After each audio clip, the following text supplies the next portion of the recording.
My name is Rebecca Walsh, and I never thought I'd be writing about what happened in the Ozark Mountains.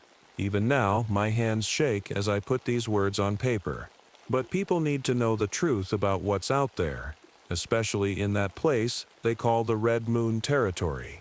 It was the summer of 1963 when I drove my silver Airstream RV into the small town of Pine Creek, Missouri. As a 28-year-old anthropology professor, I was excited to study local folklore. The stories about strange creatures in these mountains had caught my attention, especially the ones about people going missing every 40 years. The town seemed normal enough at first, the usual small-town stuff. A diner serving apple pie, kids riding their bikes, and old folks sitting on their porches. But something felt off. The way people would stop talking when I walked into the general store. How they'd hurry their children inside when the sun started setting. The nervous glances they'd give the mountains looming in the distance. I parked my RV at the local campground and went to the sheriff's office to let them know about my research. That's when things started getting weird. The sheriff, a big man with a thick mustache, turned pale when I mentioned studying the local legends. "Ma'am," he said, not quite meeting my eyes, "some stories are better left alone, especially around here." I should have listened. Should have packed up right then and driven back to the university. But I didn't. Instead, I did the one thing that would change my life forever. I asked around for a guide who knew the mountains well. "You'll want to talk to Thomas Walker," the diner waitress told me, her voice dropping to a whisper. "Ex-military. Knows these woods better than anyone." But, she looked around nervously, "Be careful what you wish for, honey." Little did I know that was just the beginning. The beginning of a nightmare that would prove every scary story I'd ever heard was nothing compared to what really lurks in those mountains. I found Thomas Walker at the local hunting shop the next morning. He was tall and serious-looking, with dark hair and a scar above his right eyebrow. At 35, he looked like someone who had seen things that kept him awake at night. "So you're the professor everyone's talking about," he said, looking up from cleaning his rifle. "The one who wants to go poking around in the mountains." I explained my research to him, trying to sound professional. But Thomas just shook his head slowly. "Those mountains aren't like other places," he said quietly. "I've seen things up there that don't make sense, things that shouldn't exist." He paused, then added, "But you're going to go anyway, aren't you?" I nodded. Thomas sighed and agreed to be my guide, but with conditions. We'd need proper gear, emergency supplies, and most importantly, we'd have to follow his rules.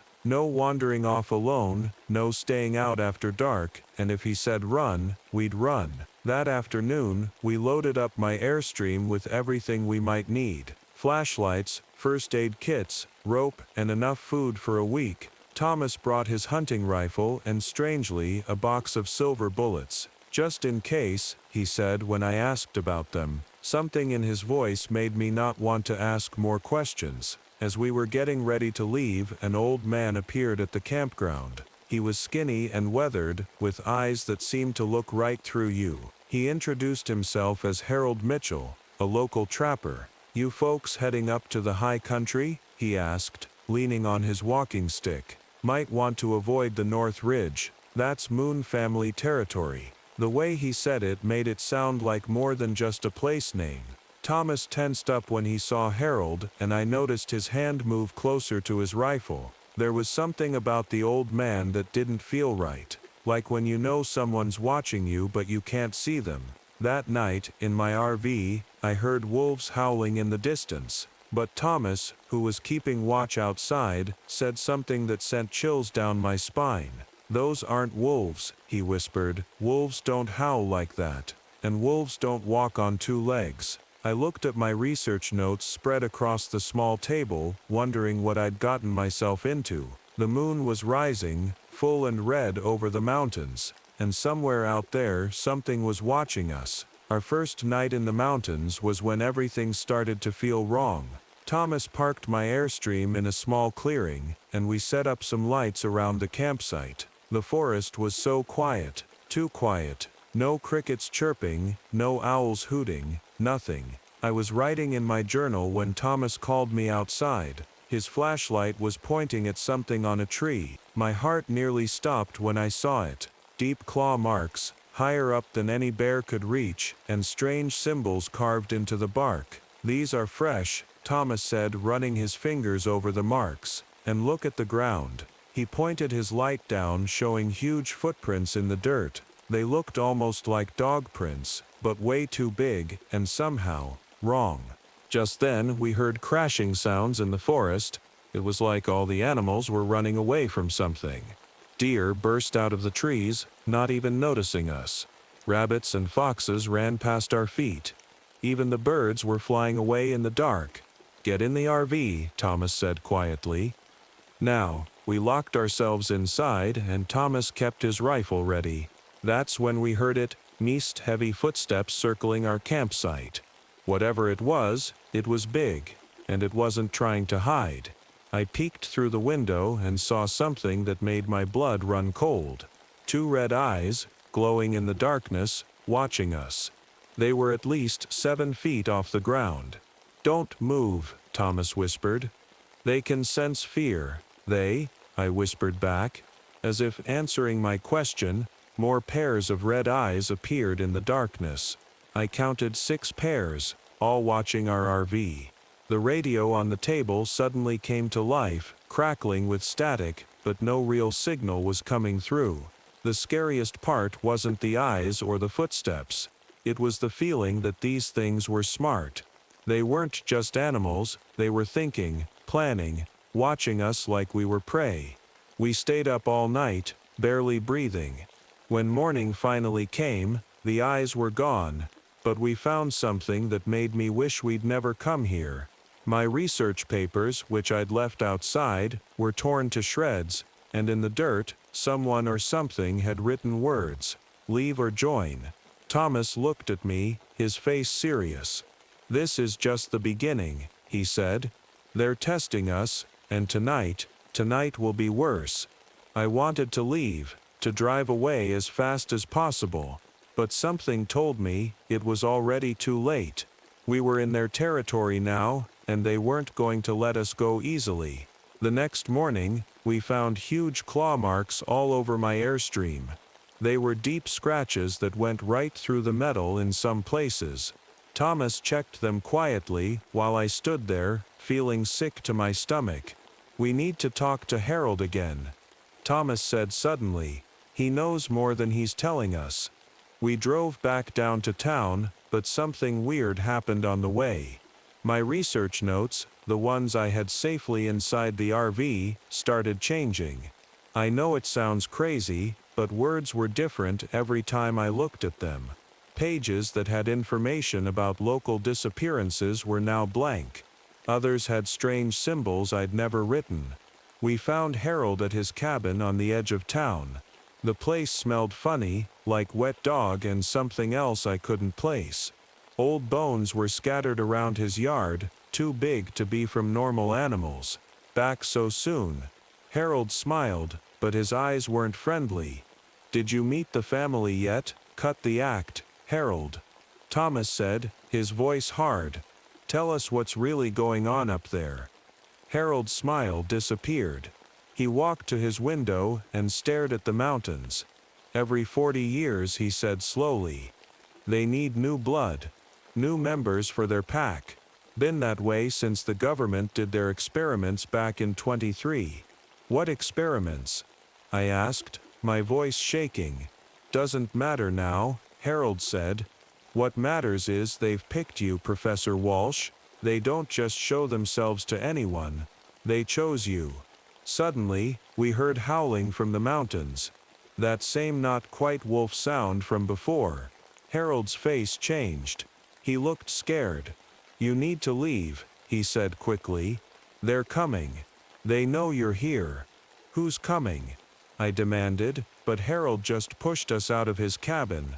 As we hurried back to the RV, I saw something that made me freeze. There were paw prints in the mud. Fresh ones, leading right up to Harold's door. But they changed halfway, turning into human footprints. Thomas grabbed my arm. "We need to go now." As we drove away, I looked in the side mirror. Harold was standing in his doorway, but he wasn't alone. A large, dark shape stood behind him, its red eyes glowing even in daylight. "Thomas," I whispered, "what are we dealing with?" "Something that used to be human," he answered. "And they want to make you like them."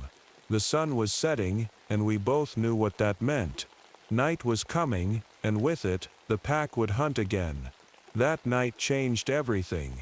We parked the RV deep in the woods, hoping to hide.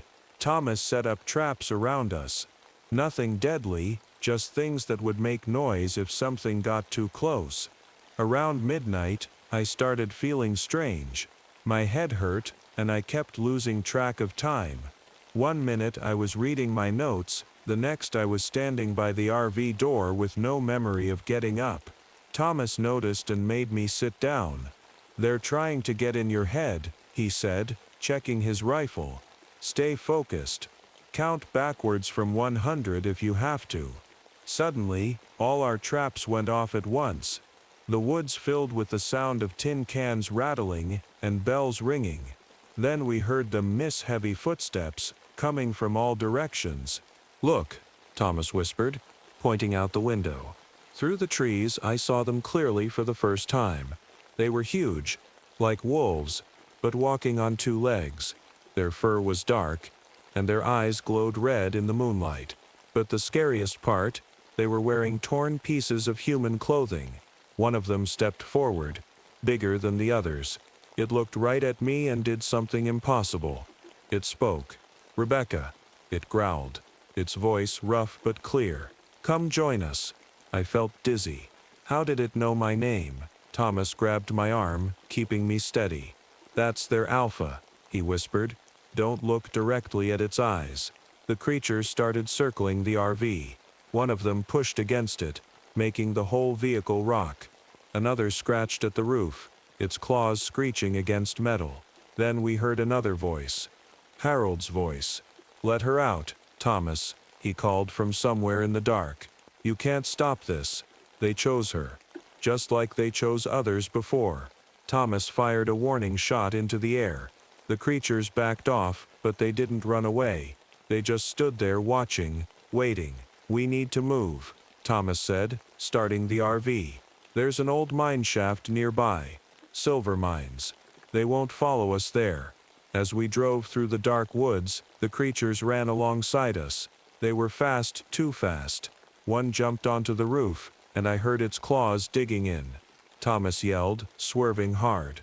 The creature fell off, but I knew this wasn't over. They weren't just hunting us anymore. They were hurting us somewhere, and we were playing right into their plan. My head felt fuzzy again, and when I looked at my hands, I could swear my fingernails looked longer, sharper. What was happening to me? The old mine shaft was dark and cold. Thomas parked the RV at the entrance, and we grabbed what we needed. Flashlights, his rifle, and some food. My hands were shaking, and I noticed my fingernails had definitely grown longer. I tried not to think about what that meant. "Stay close," Thomas whispered, as we entered the mine. Our flashlights showed old railroad tracks and rotting support beams. The air smelled like wet earth and something metallic, mice. Silver, maybe. We'd gone about 100 feet in when we heard rocks falling behind us. Thomas turned quickly, shining his light back the way we came. There was Harold, blocking our exit. "You're going the wrong way," he said calmly. "The pack's den is deeper in the mountain. That's where Rebecca needs to be." "You've been working with them all along," Thomas said, keeping his rifle aimed at Harold. "How many people have you helped them take?" Harold smiled, showing teeth that looked too sharp to be human. "I give them what they need, and they give me protection. Been that way for 40 years. Suddenly, I felt dizzy again.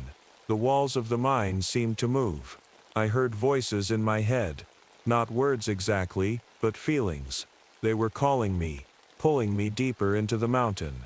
"Thomas," I gasped. "Something's wrong. I can hear them in my head." "Fight it," he said firmly. "Whatever you do, don't listen to them."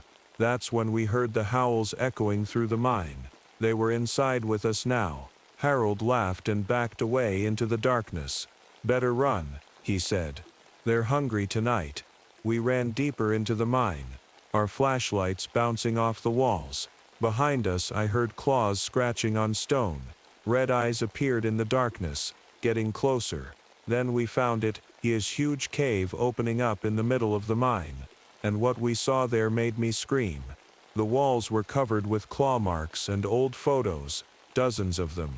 Pictures of people who had gone missing over the years. But worse than that were the piles of torn clothes and old ID cards scattered everywhere. This was their hunting ground, their collection of victims. "Oh God," I whispered, "all these people, they're not dead."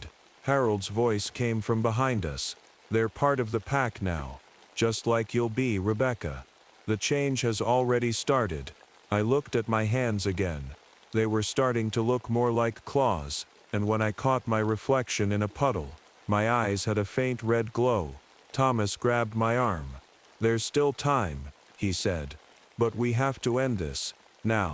Thomas pulled me behind a large rock as the pack entered the cave. In the dim light of our flashlights, I could see them clearly now. 7 massive creatures, half wolf, half human, with the alpha leading them. Harold walked beside them like he belonged there. "The change is happening faster than usual," Harold said, sniffing the air. "She's strong. She'll make a perfect addition to the pack." My whole body felt hot, like I had a fever. I could feel my teeth changing, getting sharper. The voices in my head were getting louder, trying to make me join them. "Thomas," I whispered, my voice shaking, "if I turn, if I become one of them, you have to stop me." He reached into his pocket and pulled out something that made the creatures step back. A silver pendant on a chain. "I found this in the old government files," he said. "It's not just silver that hurts them. It's this symbol. It can reverse the change if we use it in time." The alpha let out an angry roar that shook the whole cave. "Enough. The girl belongs to us now. The old laws say we can take anyone who enters our territory during the red moon." Thomas stood up, holding the pendant in front of him. "The old laws also say you can be challenged. I challenge your alpha. If I win, Rebecca goes free and you leave this territory forever." The pack started making strange laughing sounds, but the alpha raised its hand to silence them. "If you lose, you both join the pack, and I'll personally make sure you remember every painful moment of the change." My vision was getting blurry. I could feel my bones wanting to shift, to change shape, but Thomas squeezed my hand. "Trust me," he whispered. The alpha charged at Thomas, its claws flashing in the darkness.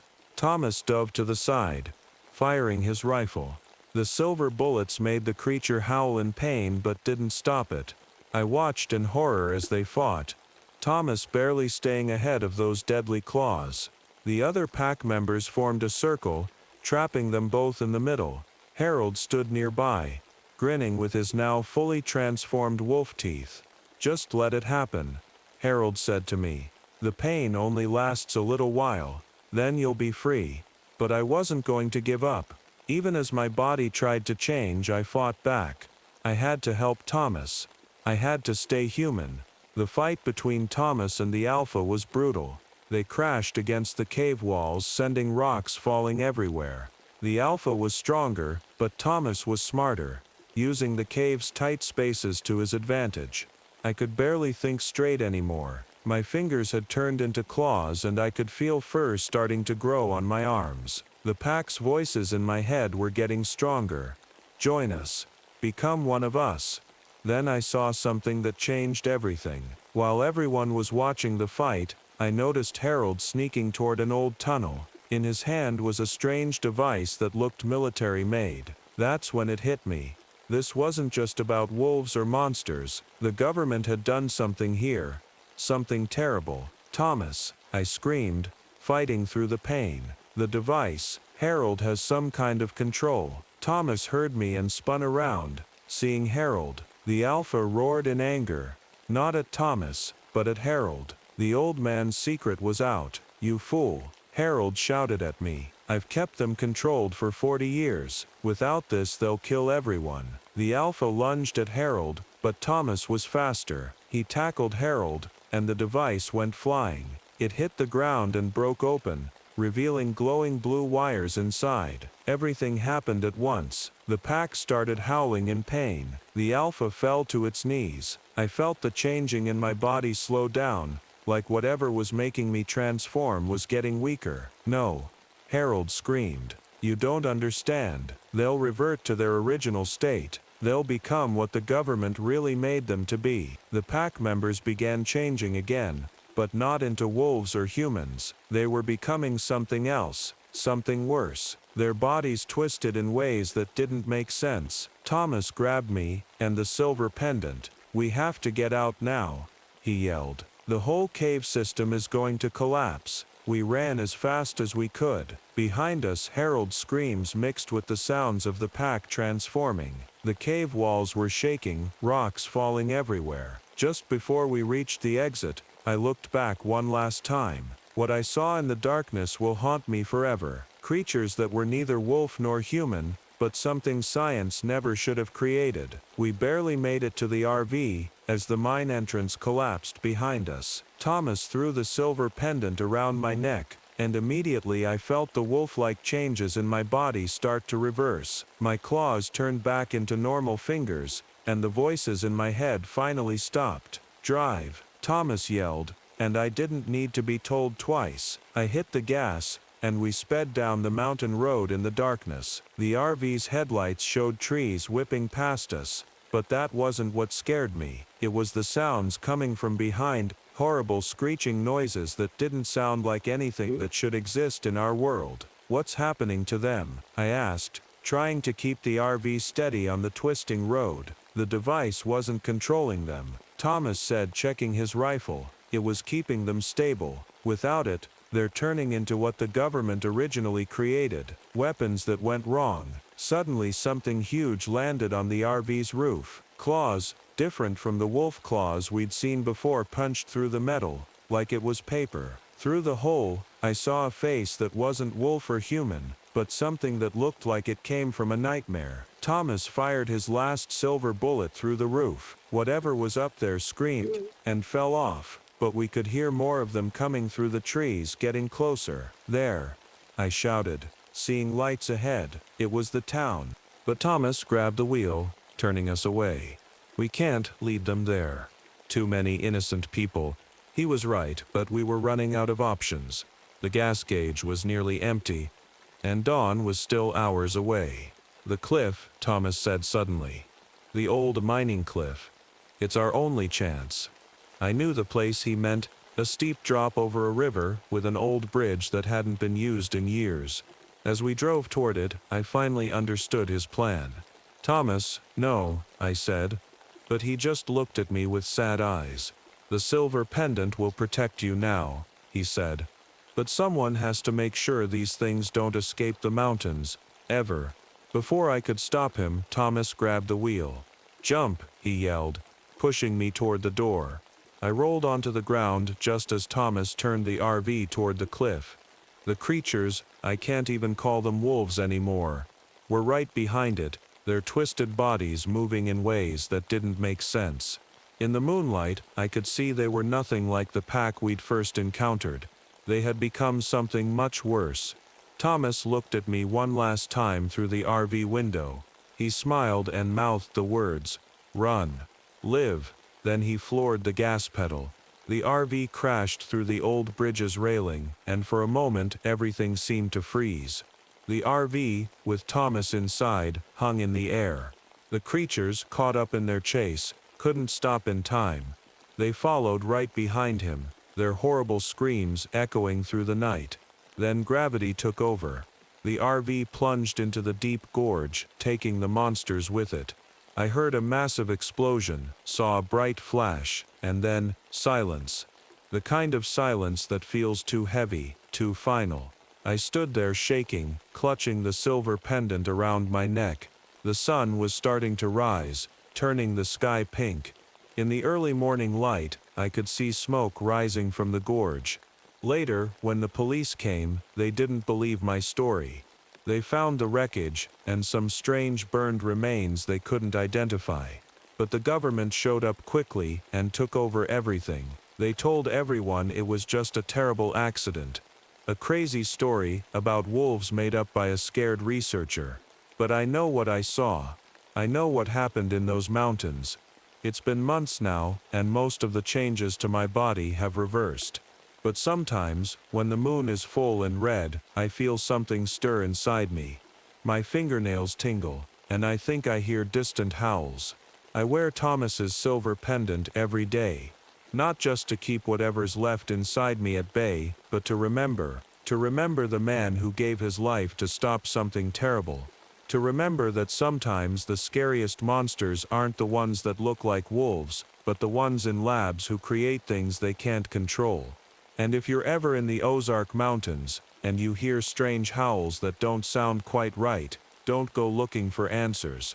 Some mysteries should stay buried in those dark caves, along with the secrets of the Red Moon Territory.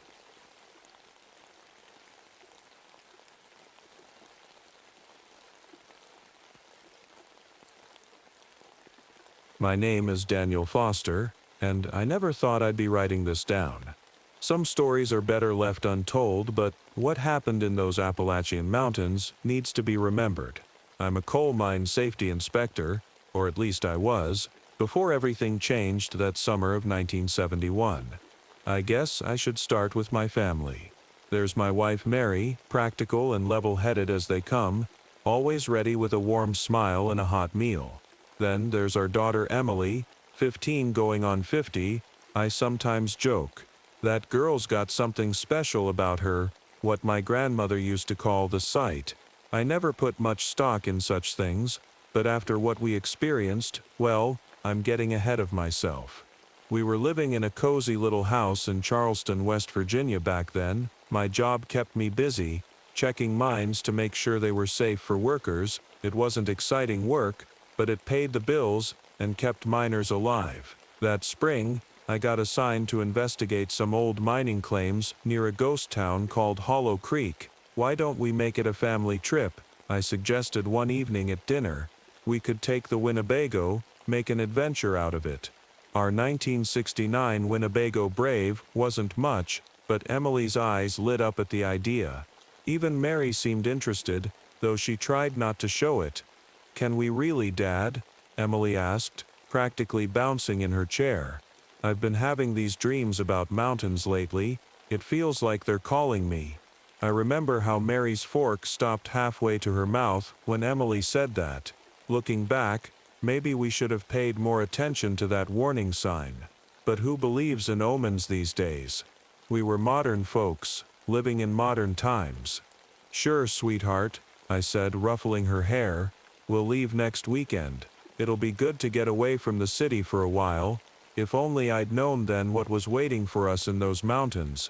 If only I'd listened to the fear that crept into my gut when Emily mentioned those dreams, but I didn't. Instead, I started planning our trip to Hollow Creek, a decision that would change our lives forever. That night, as I lay in bed checking my mining maps, I heard Emily talking in her sleep down the hall. "They're awake," she whispered. "The ones beneath the mountain are awake." I pulled my blanket tighter and told myself it was just a young girl's imagination.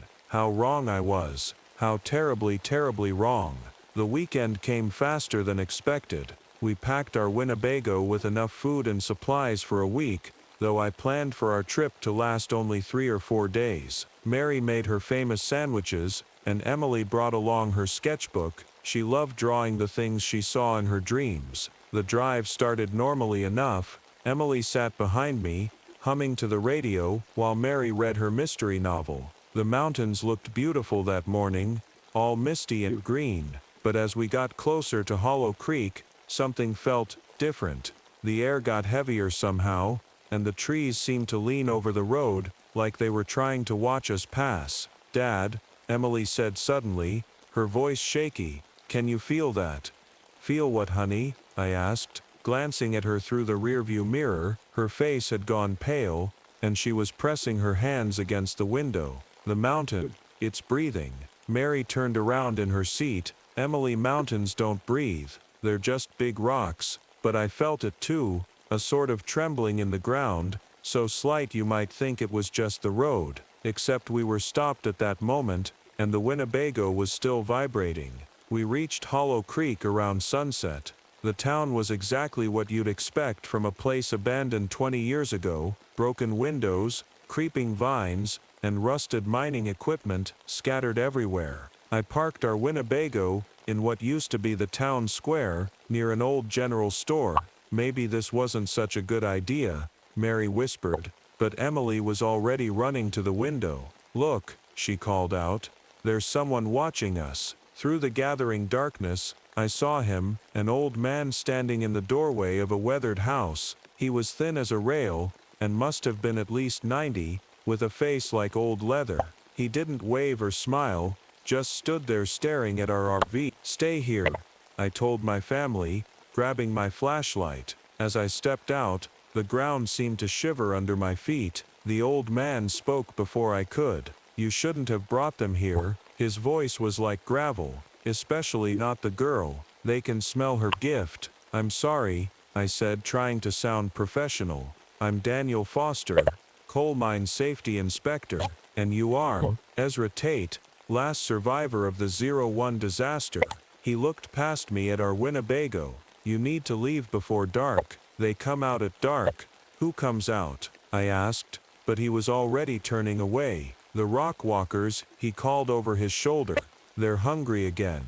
I stood there watching him disappear into his house, trying to convince myself he was just a crazy old man.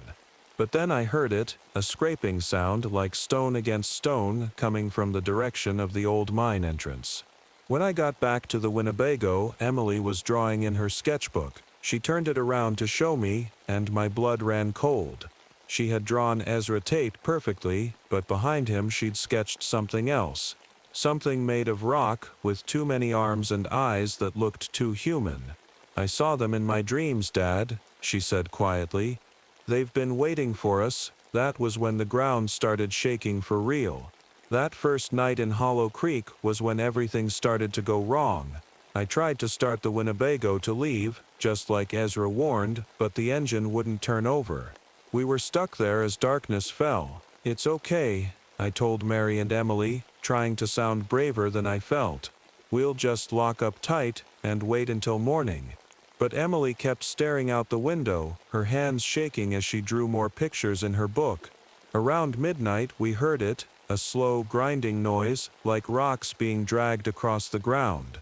Mary grabbed my hand. "Daniel," she whispered, "look at the rocks outside." I switched on our outside light, and my mouth went dry. The small boulder that had been 30 feet from our RV when we parked was now only 10 feet away.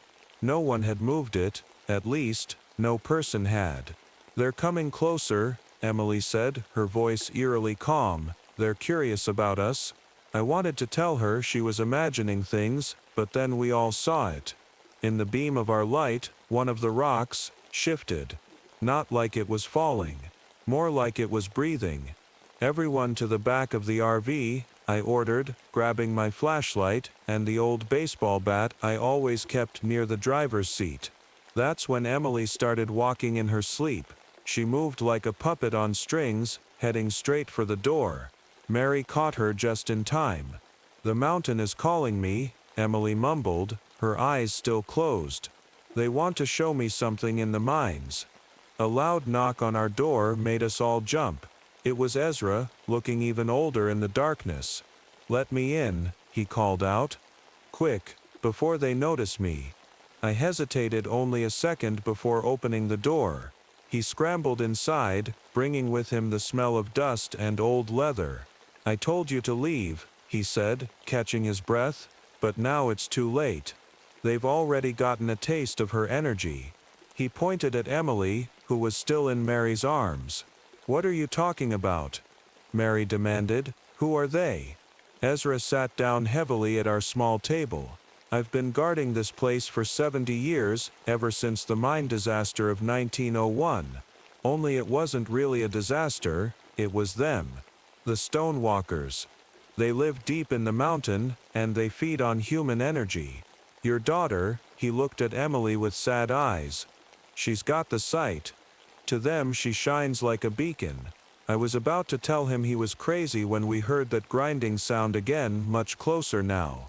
We all looked out the window. The rocks had moved again, forming a circle around our Winnebago, and in the moonlight, I could swear I saw faces in the stone, watching us with hungry eyes. Emily suddenly stood up straight, her eyes wide open now. "They're not just rocks," she said. "They're the oldest things on Earth, and they're waking up." The ground beneath our RV started to tremble, and I knew our long night was just beginning. The night got worse as the hours crept by. The rocks kept moving closer to our Winnebago, scraping against the ground. Every sound made us jump. Emily sat at the table, drawing page after page of the stone creatures while Ezra watched with worried eyes. "You need to tell us everything," I said to Ezra. "What happened in 1901? The old man's hands shook as he accepted a cup of coffee from Mary. "I was just 18 then," he began, "working in the mines with my PA. We dug too deep that year, broke into something we shouldn't have. Found a big cave with strange paintings on the walls. That's when they first woke up." A loud scraping against the side of our RV made Mary gasp. Through the window, I saw a rock formation that looked almost like a hand pressing against the glass. "They took nearly everyone," Ezra continued, his voice dropping to a whisper. 53 miners. The newspapers said it was a cave-in, but I saw what really happened. The rocks, they moved. They shaped themselves into creatures. They absorbed the miners right into the stone. "Why didn't they take you?" Mary asked, holding Emily close. "Because I promised to be their guardian, to keep people away, to feed them small animals when they got hungry." Ezra looked down at his hands. "But every few decades, they need more. They need human energy. And now," he looked at Emily, "they've found someone special." Emily suddenly stood up. Her eyes glazed. "They're showing me things," she said. "Underground cities, caves full of light. They're so old, so hungry." The RV shook violently. Outside, the rocks were pressing closer. And now I could clearly see faces forming in them. Twisted, hungry faces, with dark holes for eyes. "We need to get out of here," I shouted, running to the driver's seat. But when I looked through the windshield, my heart stopped. The ground in front of us was moving, rippling like water. The whole road was coming alive. "You can't leave," Ezra said sadly. "They won't let you. Not now. There's only one way to save your family." He pulled out an old piece of paper from his jacket. "These are the cave markings I found in 1901. They show a way to send them back to sleep, but..." Another violent shake interrupted him. The RV's windows were now completely surrounded by stone faces, pressing closer and closer. Emily started walking toward the door again, like she was in a trance. "Emily, no." Mary grabbed her. "But our daughter's skin was cold as marble. They're not trying to hurt us," Emily said in a strange, hollow voice. "They want to show us something important in the deep caves. We have to go see." I looked at the fear in Mary's eyes, at Ezra's grim face, at the stone creatures surrounding us, and knew we had no choice. "We would have to go underground. If we do this," I said to Ezra, "you're coming with us. You know the way." The old man nodded slowly. "May God help us all," he whispered as the ground began to shake again. We had no choice but to leave the Winnebago. The stone creatures made a path for us, a dark tunnel leading straight to the old mine entrance. I held the flashlight in one shaking hand, and Emily's cold hand in the other. Mary walked close behind us, and Ezra brought up the rear, mumbling old prayers under his breath. The mine entrance looked like a black mouth in the mountainside. As we got closer, I felt a warm breath of air coming from inside. The mountain really was breathing. My flashlight beam showed old wooden support beams and rusty rail tracks leading into darkness. "Emily, honey, are you okay?" Mary asked. Our daughter hadn't spoken for several minutes, but she kept walking forward like she knew exactly where to go. "They're waiting," Emily finally said. Her voice sounded different, like she was talking underwater. "In the deep place. where the old paintings are. We followed the rail tracks deeper into the mine. The stone creatures followed us too. I could hear them sliding along the walls and ceiling. Sometimes I'd catch glimpses of them in my flashlight beam, faces appearing and disappearing in the rock, hands reaching out before melting back into stone. "Watch your step here," Ezra warned, as we came to a place where the floor dropped away. "This is where it happened in 01, where we first found them."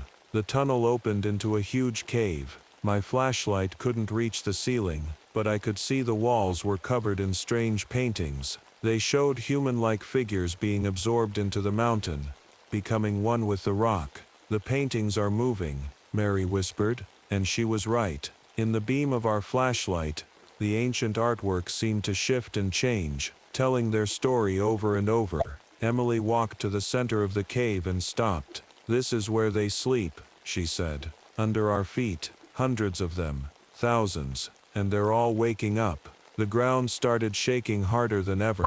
Cracks appeared in the floor, glowing with a strange blue light. The stone creatures were everywhere now, forming and reforming around us. They looked almost human, but their bodies were made of living rock, and their eyes glowed like blue fire. "Emily," I shouted, as she started walking toward one of the creatures, "get back here." But when she turned to look at me, her skin had a gray, stony texture. "Dad, they're showing me everything. They've been here so long, sleeping under the mountains. They're not trying to hurt us. They're trying to survive." Suddenly Mary screamed. One of the stone creatures had grabbed her ankle, and her foot was starting to turn to stone. I ran to help her, but Ezra held me back. "Wait," he shouted. "I know what they want. The markings, they're not just pictures. They're a choice." The cave trembled as more stone creatures emerged from the walls. We were surrounded, with no way out,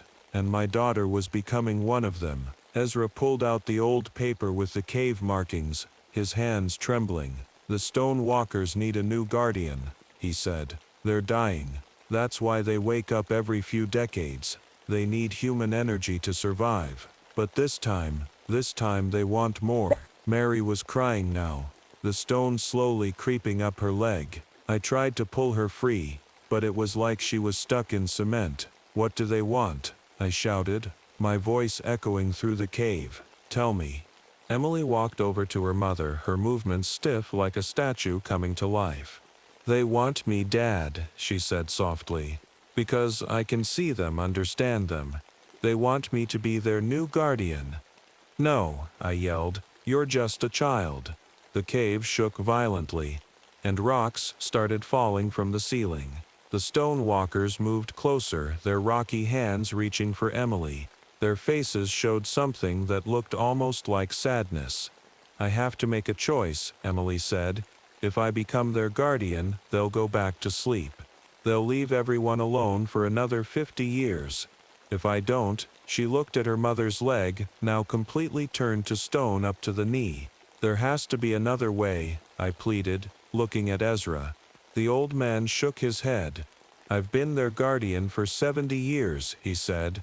"I'm too old now. They need someone young, someone with the sight, or they'll keep hunting, keep taking people until they find what they need." Mary reached out for Emily with tears in her eyes. "Baby, no." But Emily had already made her decision. She walked to the center of the cave where the blue light was strongest. The stone walkers formed a circle around her. "Wait," I called out. "Take me instead." Emily turned to me one last time and I saw tears running down her face, tears that turned to crystal as they fell. "It's okay, Dad. I understand now. This is what my dreams were trying to tell me. I'll be able to control them, keep them sleeping, keep everyone safe." The blue light grew brighter, and the stone walkers began to merge with the cave walls. Mary's legs started turning back to normal. Ezra fell to his knees, looking younger somehow, like a weight had been lifted from him. "You'll have to leave," Emily said, her voice starting to sound like rocks grinding together. "The mountain will collapse soon, but don't worry about me. I'll be watching over everyone. I promise." The whole cave started shaking like it was going to fall apart. I grabbed Mary, who could finally move her leg again, and we ran. Ezra led us through the tunnels, which were starting to crack and crumble. "This way," he shouted over the noise. "The mountain's going to seal itself." Behind us I could hear Emily's voice one last time, but it sounded different now, like many voices speaking together. "Run, Dad, Mom, I love you." We ran faster than I thought possible, jumping over fallen rocks and ducking under collapsing support beams. The path behind us was disappearing, being swallowed up by the mountain itself. "Almost there," Ezra called out. I could see moonlight ahead, shining through the mine entrance. We burst out of the mine just as the entrance collapsed with a sound like thunder. Like said, sown. The ground around our Winnebago was cracking open, and the whole town of Hollow Creek was starting to sink. "Get to the RV," I yelled. Mary jumped into the passenger seat while I tried the engine. This time it started right away. Ezra stood outside watching as the town began disappearing into the earth. "Come on," I shouted to him through the window, but he shook his head. "My time here is done," he said, looking peaceful for the first time. "She'll need someone to teach her, to help her understand her new role. That's my final duty." Before we could argue, he turned and walked toward the sinking town. The ground swallowed him up, just like it had taken Emily. I drove the Winnebago as fast as I dared up the mountain road. In the rearview mirror, I watched Hollow Creek vanish completely, leaving nothing but smooth rock behind. Mary sat beside me, crying silently.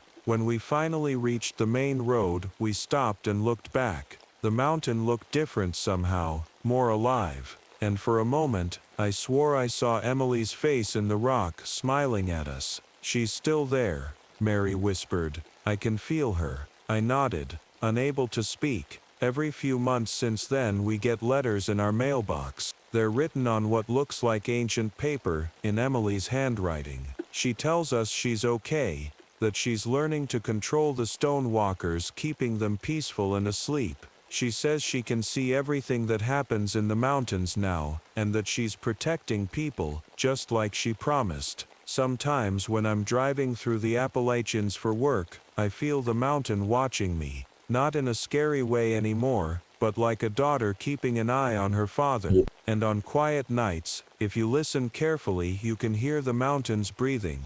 Emily's breath, keeping the ancient ones in their peaceful sleep.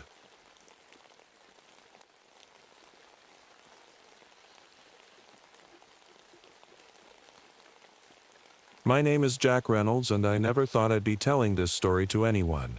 Some nights, when the wind whistles through the pines and the moon hangs low, I still wonder if anyone would believe what happened to my son Kevin and me in the Upper Peninsula of Michigan back in '79. I was 42 then, driving trucks for a living after leaving my forest ranger job. Life wasn't exactly what you'd call good. My wife Martha had passed away 6 months earlier from cancer, leaving me to raise our 12-year-old son alone. Kevin, well, he was taking it harder than anyone. Stopped talking much, grades dropping in school, spending most of his time locked in his room. The light in his eyes that Martha always loved so much, it was gone. I remember that morning in late October when I made the decision. I was sitting at our kitchen table staring at Kevin pushing his untouched cereal around the bowl when it hit me. We needed to get away. Not just for a weekend, but really away. The old '75 Winnebago Brave that had been sitting in our driveway since Martha got sick. It was time to put it to use. "Hey, buddy," I said, trying to sound casual. "How about we skip school and work for a while? Take the RV up north." Kevin looked up, his spoon frozen mid-circle. For a second, I saw a tiny spark of interest in his eyes. "For how long?" 2 weeks, maybe more. "Just you and me, like those camping trips we used to take with." I stopped, not wanting to say her name. We both felt that familiar ache whenever we did. "But what about school?" he asked, though I could tell he was already warming up to the idea. "I'll talk to your teachers. You're smart, you'll catch up." I reached across the table and squeezed his shoulder. "What do you say, partner?" He nodded slowly, and for the first time in months I saw the ghost of a smile cross his face. Little did I know that this decision would lead us into something darker than our grief, something ancient and hungry that lived in those northern woods. If I had known what was waiting for us among those towering pines, would I have still packed up that RV? What say what Dortup, if subbiet bet do I be sid? Would I have still driven my only son straight into those shadows? Sometimes I ask myself that question, but then I remember how that journey, as terrifying as it became, saved not just Kevin but both of us. Though I have to admit, the price we paid for that salvation, well, that's the story I'm about to tell you. And I swear, every word of it is true. It took us 2 days to reach the Upper Peninsula. Kevin spent most of the drive staring out the window, his headphones on, while I focused on the road ahead. The trees got taller and thicker as we drove north, until it felt like we were driving through a green tunnel. The late October weather had turned most leaves golden and red, but the pines stayed dark and mysterious. I picked a spot deep in the woods, away from the usual campgrounds. As a former ranger, I knew these back roads well. We found a clearing big enough for our Winnebago, surrounded by tall pines that seemed to touch the sky. The nearest town was about 20 miles away, just how I wanted it. No distractions, just us and nature. That first evening started normally enough. I made hot dogs over our portable stove while Kevin set up his sleeping bag in the RV's back bedroom. The sun was setting early, as it does in fall, and the woods were getting darker by the minute. Dad, Kevin's voice was quiet as we sat eating. Do you think Mom would have liked it here? My throat got tight. Yeah, buddy, she would have loved it. That's when we heard it. A soft scratching sound from outside the RV. At first I thought it was just branches in the wind, but there wasn't any wind that night. The sound moved from one side of the RV to the other, like something was dragging its nails along the metal. Kevin froze mid-bite. What's that? Probably just a raccoon, I said, trying to sound casual, but something felt off. The scratching got louder, more deliberate. I grabbed my flashlight and headed for the door. Kevin grabbed my arm. Dad, don't. It's okay, buddy. I've dealt with all kinds of animals as a ranger, remember? But when I opened the door and shined the light outside, there was nothing there. Nothing except strange marks in the dirt. They looked like footprints, but not from any animal I'd ever seen. They were huge, almost human-like, but distorted somehow. The woods had gone completely silent. No crickets, no owls, nothing. Just that heavy silence that makes the hair on your neck stand up. Dad? Kevin's voice trembled. I think I heard Mom. I turned to look at him, my heart pounding. What do you mean? Just now. When you were outside, I heard her humming that song she used to sing to me. I felt my stomach drop, because right then, carried on the still air, I heard it too. A soft familiar humming coming from somewhere deep in the dark woods. That was the moment I should have packed up and driven us straight home, but I didn't. I told myself it was just our minds playing tricks on us, that grief does strange things to people. I was wrong. So terribly wrong. That night, as Kevin slept fitfully in his bed, I sat up watching the woods through the RV windows. The scratching didn't come back, but something else did. A cold so intense it made frost appear on the inside of our windows, in October. And somewhere out there, just beyond the reach of our lights, I could swear I saw something moving between the trees, something tall and thin, that shouldn't exist. But that was just the beginning. What happened the next day would make these strange events seem like nothing at all. The next morning, I woke up to find Kevin already outside, staring at something on the ground. The frost from last night had melted, but the air still felt unusually cold for October. Dad, look at this, he called out, pointing at the ground. Around our RV, pine needles were arranged in perfect circles, dozens of them, not scattered randomly like they should be, but laid out carefully, like someone Minda or something had placed them there during the night. Maybe it was the wind, I said. But even I didn't believe that. There was no wind last night, and these circles were too perfect. While making breakfast, we heard a truck approaching. An old blue pickup pulled up, and out stepped a man who looked about 60, wearing a worn hunting jacket. He introduced himself as Tom Wheeler, a local hunter. Saw your RV from the logging road, he said. his face serious. "Thought I should warn you folks, it ain't safe out here right now." "What do you mean?" I asked, offering him a cup of coffee.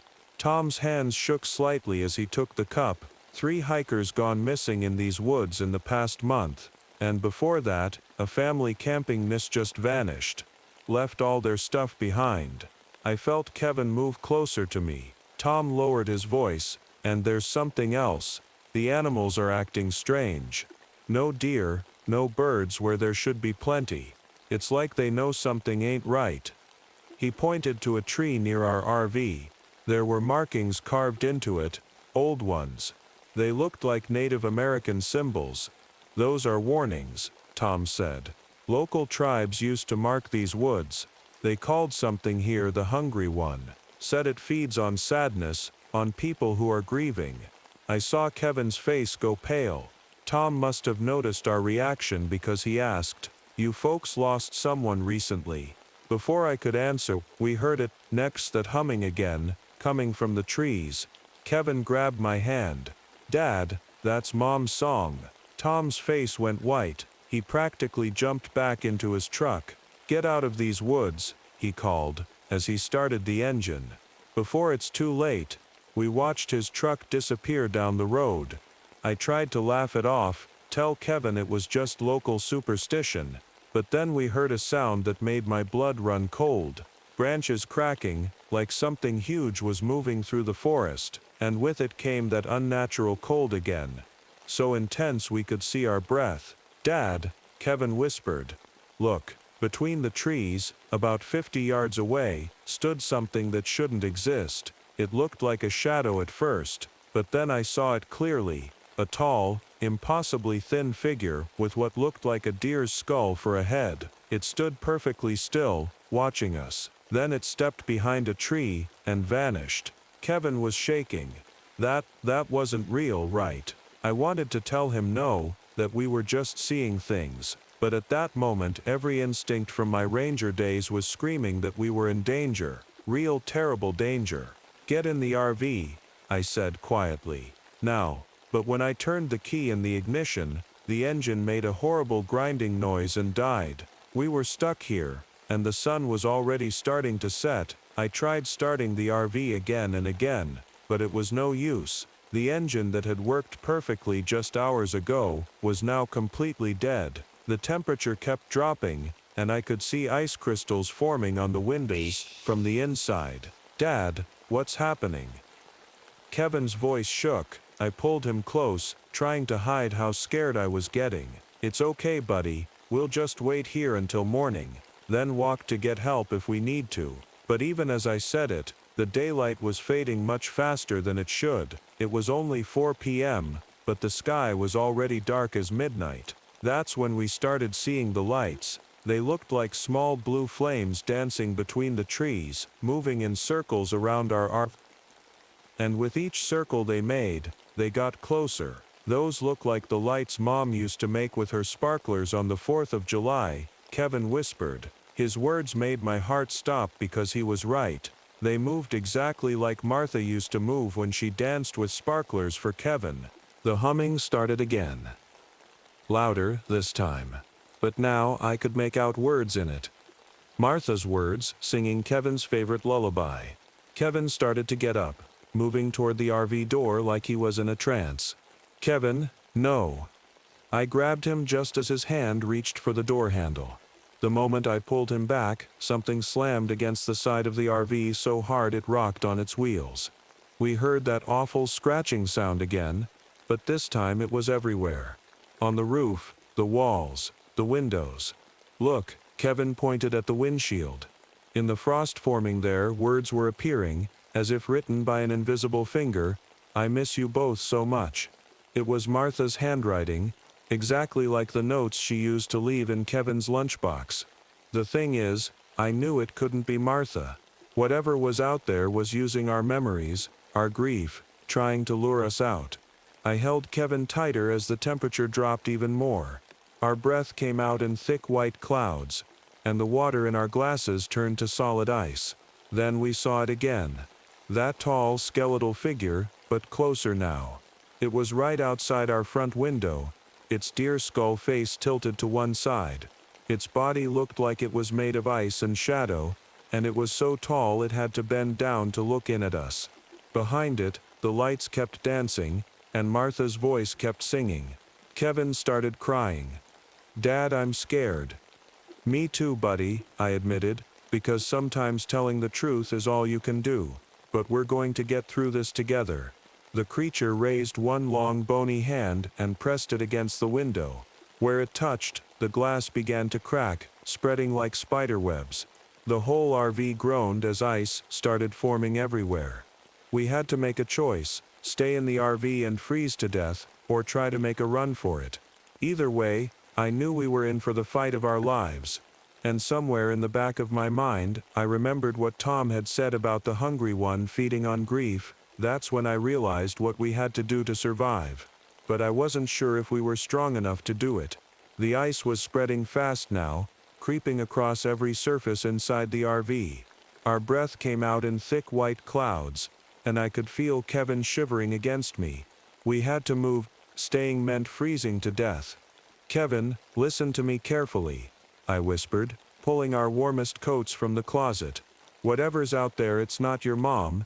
It's using our memories of her, our sadness, to try to get to us. Remember how Mom always told us to be brave?" He nodded, his teeth chattering. She said, being brave means doing the right thing even when you're scared." "Exactly. And right now, being brave means letting go." I zipped up his coat with shaking hands. "We have to stop holding on to our sadness so tightly. That's what it wants." A loud crack split the air as the windshield began to break. The creature's hand was still pressed against it, ice spreading from its long fingers. Martha's voice grew louder, more desperate. "Please come to me. I'm so cold out here alone." Kevin started to cry again. "It sounds just like her, Dad." "I know, buddy, but your mom would never want us to freeze. She'd want us to fight." I grabbed our flashlights and emergency backpack. "When I open this door, we run. Don't look back, don't stop.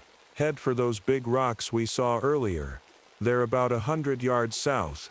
The creature suddenly disappeared from the window, but I could hear it moving around the RV, its feet crunching in the snow that shouldn't have been there in October. The dancing lights were everywhere now, and the singing had turned into a chorus of Martha's voice, coming from all directions.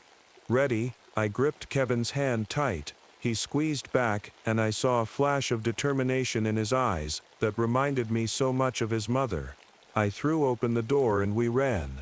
The cold hit us like a wall, so intense it felt like our lungs were freezing. The creature screamed, a sound like ice cracking and wind howling all at once. I could hear it pursuing us, its long legs easily keeping pace. The lights swirled around us, trying to lead us off course, but I kept my eyes fixed on those rocks ahead. "Keep running," I shouted to Kevin, but then I felt his hand slip from mine. I spun around to see him standing still, staring at something in the trees. There stood what looked exactly like Martha, glowing softly, her arms outstretched. "Kevin, no." I lunged for him just as the creature's long arms reached for my son. In that moment, everything seemed to slow down. I could see the truth now. Behind the beautiful illusion of Martha was the creature's real form, its deer skull face twisted in a hungry grin. We were only 50 yards from the rocks, but in that moment, I realized they wouldn't save us. The only way to survive was to face this thing with the one thing it didn't expect: the truth about our grief. I grabbed Kevin and held him tight, turning to face the creature. The false image of Martha flickered like a broken TV screen, switching between my wife's loving face and the monster's true form. "Kevin," I said, my voice shaking but strong, "remember what Mom said on her last day?" He nodded against my chest, still staring at the creature. She said, we had to be happy again someday." "That's right." I stood straighter, feeling a warmth growing inside, despite the bone-chilling cold. "She made us promise not to let sadness take over our lives." The creature let out another terrible scream, but I kept talking, louder now. Martha, my beautiful Martha, wouldn't want us frozen in grief. She'd want us to remember her with joy, not sadness. The false image of Martha started to fade. The creature stumbled backward, as if our words were physically pushing it away. The dancing lights flickered and dimmed. Mom loved to laugh, Kevin suddenly said, his voice growing stronger. Remember how she used to dance in the kitchen while making pancakes? I laughed, actually laughed, for the first time in months, and how she always burned them because she was too busy dancing. With each happy memory we shared, the creature seemed to shrink. The deadly cold around us began to retreat, but it wasn't giving up easily. It lunged forward, its long arms reaching for us. I love you, Mom, Kevin shouted, but I have to let you go now. We both do. That's when I saw them, dozens of frozen figures emerging from the trees. They were transparent like ghosts, all the people who had been trapped here, held by their grief. But as Kevin spoke, they started to glow warmer, more alive. We'll always miss you, I said, tears freezing on my cheeks. But we choose to live. We choose to be happy again.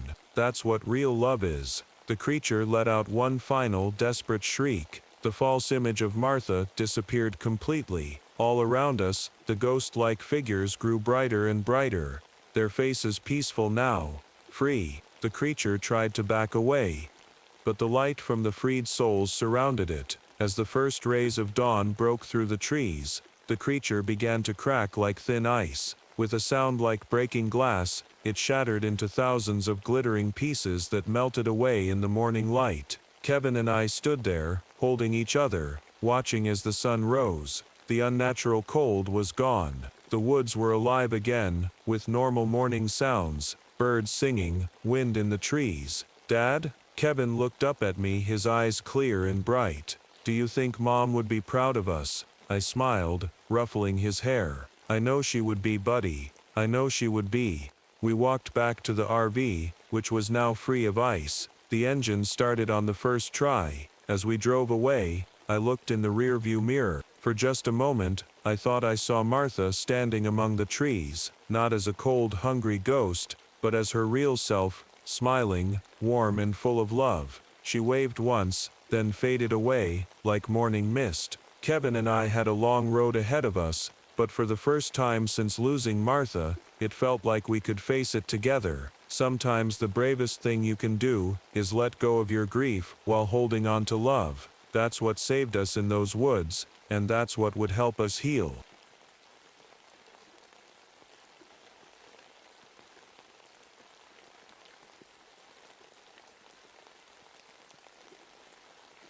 My name is Marcus Reeves, and I never thought I'd be telling this story. Even now, my hands shake a little when I think about what happened in Yellowstone that summer of 1988. I was 38 then, a wildlife photographer trying to piece my life back together after nearly destroying it with alcohol. 6 months sober, I thought a photography assignment in Yellowstone would be perfect. You know, fresh air, beautiful scenery, and a chance to prove to my wife Diana that I had changed. Diana agreed to come with me, though I could see the doubt in her eyes. We hadn't lived together for 8 months, not since that terrible night when let's just say I hit rock bottom. But she was willing to give me one last chance, and I wasn't going to mess it up. We drove our old 1978 GMC motorhome into Yellowstone on a sunny June morning. I'd spent weeks fixing up that RV, making it comfortable for our 3-week stay. Diana even smiled when she saw how I'd decorated the small bedroom with her favorite wildflower photos. Maybe, just maybe, this trip would help us start over. But something felt off right from the start. The animals were acting weird, like really weird. I've photographed wildlife for 15 years, but I'd never seen deer and elk behave like this. They would freeze, stare at something we couldn't see, and then run away like they'd seen a monster. That first evening we met Ranger Peter Walsh. Tall guy, probably in his early 40s, with this strange haunted look in his eyes. He came to check our permits, but the way he looked around our campsite, it was like he was searching for something. Before leaving, he warned us about restricted areas and told us to stay on marked trails. Some places in this park, he said, aren't meant for visitors. Some things should be left alone. I laughed it off then.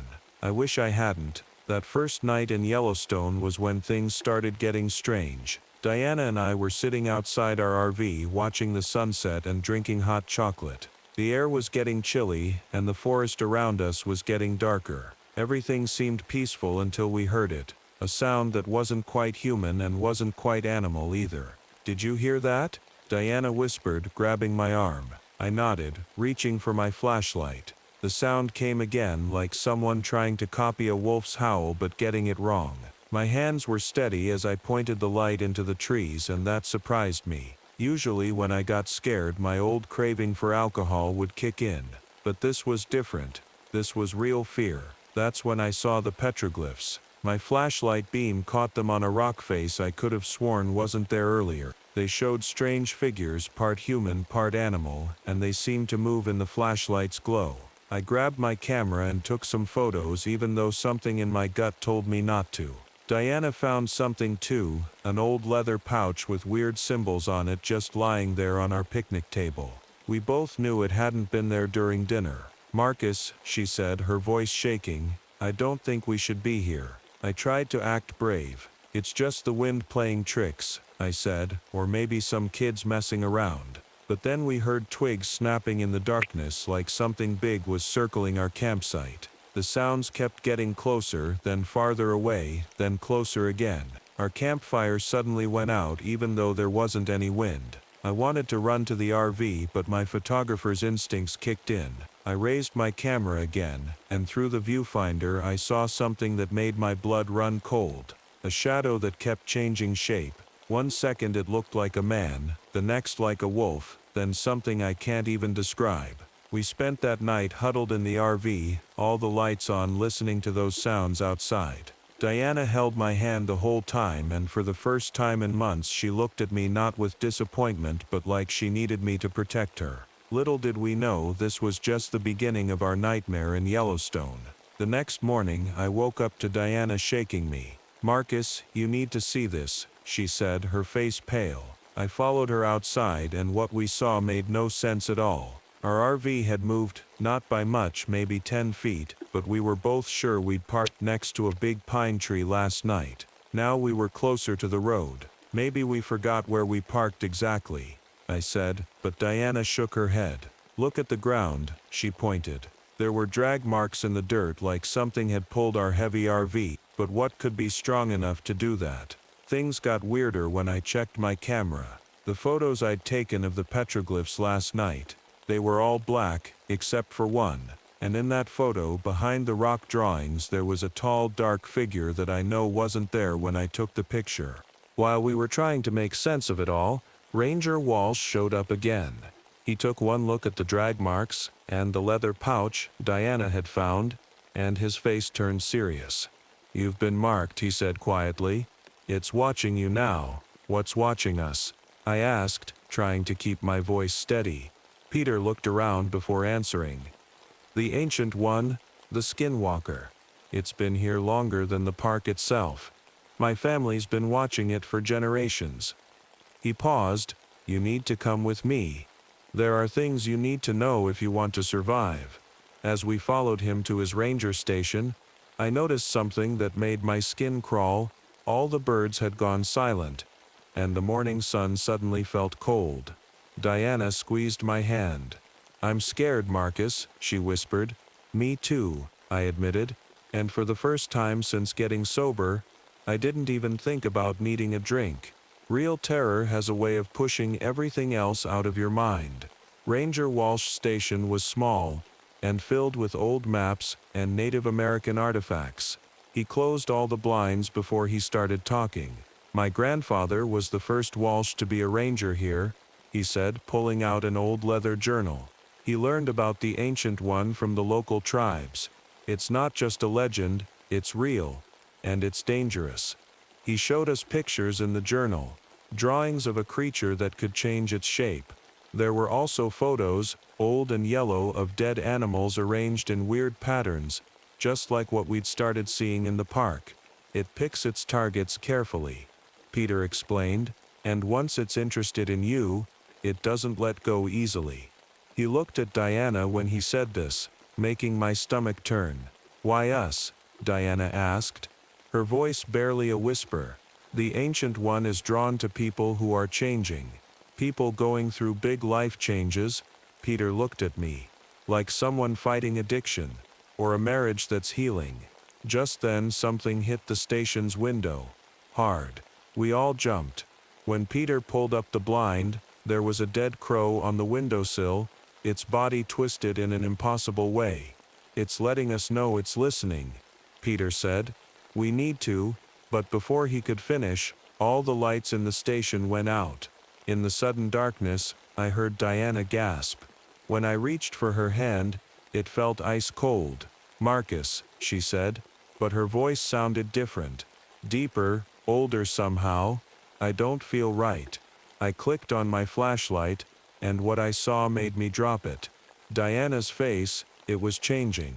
Diana's face looked older, like someone had aged her 20 years in just seconds. Her eyes had turned a strange milky color, and when she opened her mouth to speak, her voice wasn't her own anymore. "Help me," she whispered, but it sounded like multiple voices speaking at once.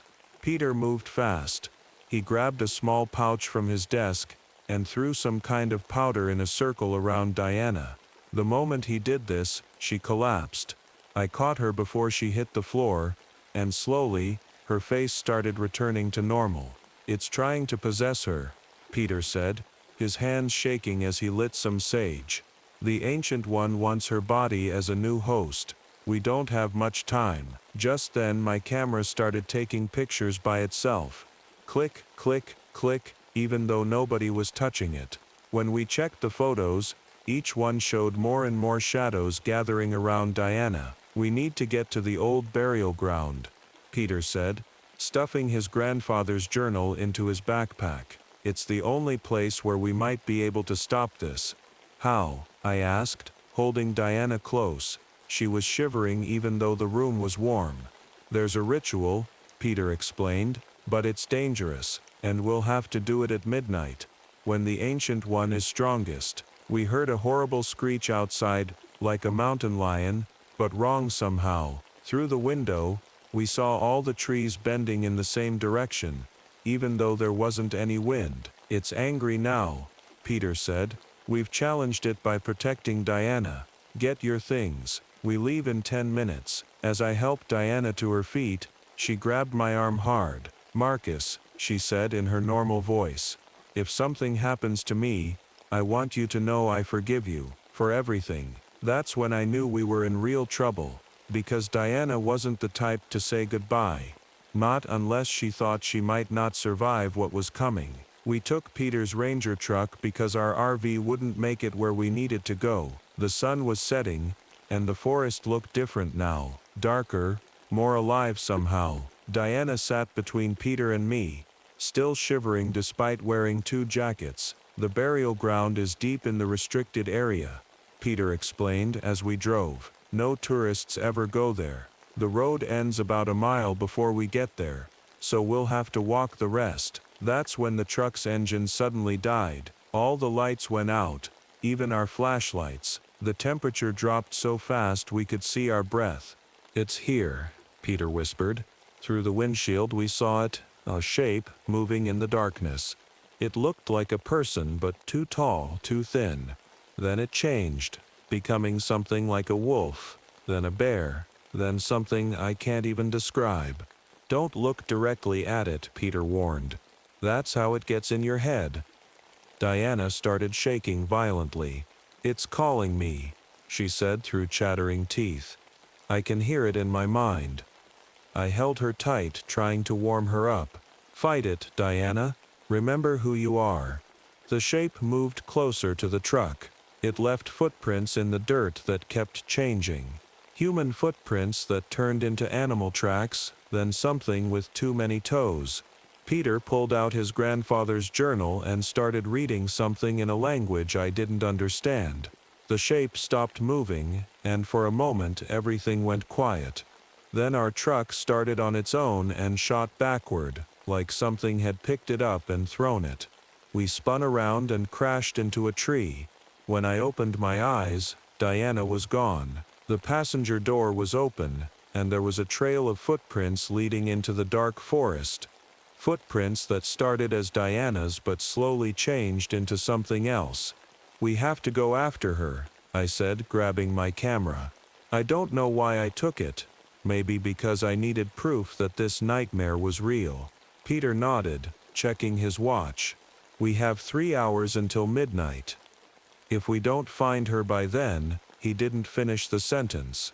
He didn't have to. Following those tracks was the scariest thing I've ever done. The moon was bright enough to see, but we still used our flashlights, which kept flickering on and off. Every few steps we'd hear Diana's voice calling from different directions. "Marcus, help me." But Peter grabbed my arm when I tried to run toward her voice. "Don't," he said. "It's not really her calling. The Ancient One can copy any voice it hears." We kept walking, and the tracks led us to a clearing I'd never seen before. In the middle was a circle of old stones, and the ground was covered with strange markings. Our flashlights showed old bones scattered around, Midas, not all of them, animal bones. "The burial ground," Peter whispered. "But something's wrong, we shouldn't be here yet. It's too easy." That's when we heard Diana laugh behind us. We turned around, and there she was, standing at the edge of the clearing. But the way she moved wasn't right. It was like watching a puppet being pulled by strings. "Diana," I called out, my voice shaking. She smiled, but it wasn't her smile. Her eyes had gone completely black, and when she spoke, it was with that horrible ancient voice again. "Your wife is mine now," the thing using Diana's body, just like all the others before her. Peter started pulling things out of his backpack. Sage salt and his grandfather's journal. "We have to start the ritual now," he shouted. "It's our only chance." But as he said this, Diana's body started changing. Her fingers grew longer, her skin turned gray, and her neck stretched in a way that wasn't human. The thing wearing my wife's face wasn't pretending anymore. "Marcus," Peter said quietly. "Whatever happens next, whatever it looks like, remember, that's not Diana anymore. We have to stop it, or we'll lose her forever." Peter quickly made a circle with salt, while I watched the thing that used to be Diana. It kept changing shape, getting taller and more twisted. The sight made my stomach turn, but I couldn't look away. Somewhere in there was my wife. "The ritual has to be done by someone who loves her," Peter said, handing me his grandfather's journal. "That's you, Marcus. But there's something you should know. It's dangerous. Really dangerous." Before he could explain more, the creature lunged at us. Peter pushed me into the salt circle just in time. The thing hit some kind of invisible wall and screamed, a sound that made all the hair on my neck stand up. "Read the marked page," Peter shouted. "I'll try to hold it back." My hands were shaking as I opened the journal. The words were in English, but they looked ancient. As I started reading them, the wind picked up, and the ground began to shake. "Marcus," Diana's real voice came through, weak and scared. "It hurts." I almost stopped reading NA. It was killing me to hear her in pain. But Peter yelled, "Don't stop, it's trying to trick you." The creature that had taken over Diana's body started changing faster now. It grew huge, its shape twisting between human, animal, and things I can't even describe. But as I kept reading, something strange happened. I could see Diana inside it, like a person trapped in dark water, fighting to get out. Then Peter did something I'll never forget. He broke the salt circle and ran toward the creature, holding up an old tribal necklace. "I offer myself instead," he shouted. "Take me, I'm a Walsh. My blood is bound to this land." The creature froze. For a moment, everything went silent. The creature let out a horrible shriek and grabbed Peter.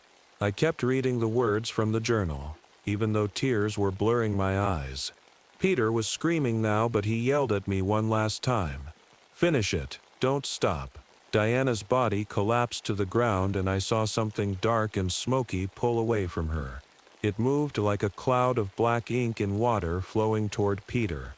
As it touched him, his body started to change, just like Diana's had. The curse, Peter gasped, fighting against the change. It has to stay in my family, has to end with me. He pulled out a lighter and a small bag of powder. With his last human movement, he threw the powder into the air and lit it. A bright flash lit up the whole clearing. The creature, now partly merged with Peter, let out a sound like 1,000 voices screaming at once. The ground cracked open and Peter looked at me one last time. "Take care of her," he said in his normal voice. Then he jumped into the crack, taking the Ancient One with him. The earth closed up like nothing had happened. The wind stopped. Everything went quiet. I ran to Diana. She was breathing but cold as ice. When she opened her eyes, they were her own again, beautiful, normal, and filled with tears. "Marcus," she whispered. "What happened? Where's Peter?" I held her close, both of us shaking. "He saved us," I said. "He saved everyone." We found out later that Peter had known all along this might happen. His grandfather's journal explained everything, with how the Walsh family had been keeping the Ancient One in check for generations. How each generation had to sacrifice someone to keep it contained. The next morning, we walked back to the ranger station. Everything looked different now. Normal, like any other day in Yellowstone. But we knew better. Inside Peter's office, we found a letter addressed to us. It was in an envelope that looked old, like he'd written it years ago. His handwriting was shaky but clear. "If you're reading this, then it happened the way my grandfather said it would. The Ancient One had to take another Walsh. It's been our family's duty for 5 generations. I'm sorry I couldn't tell you everything from the start, but that's part of the curse. We can only reveal the truth when it's time. Take the photos, the journal, everything that proves what happened here. Destroy them all. No one can know about this place. The Ancient One is bound now, but not gone. It will sleep for many years, but someday it will need another Walsh. My sister has a young son. He'll know what to do when the time comes. Thank you for helping me end this part of the curse. Take care of each other." Peter, Diana and I did what he asked. We burned everything except one photo, the first one I took of the petroglyphs. Sometimes, late at night, I look at it to remind myself it was all real. The park officials listed Peter as missing.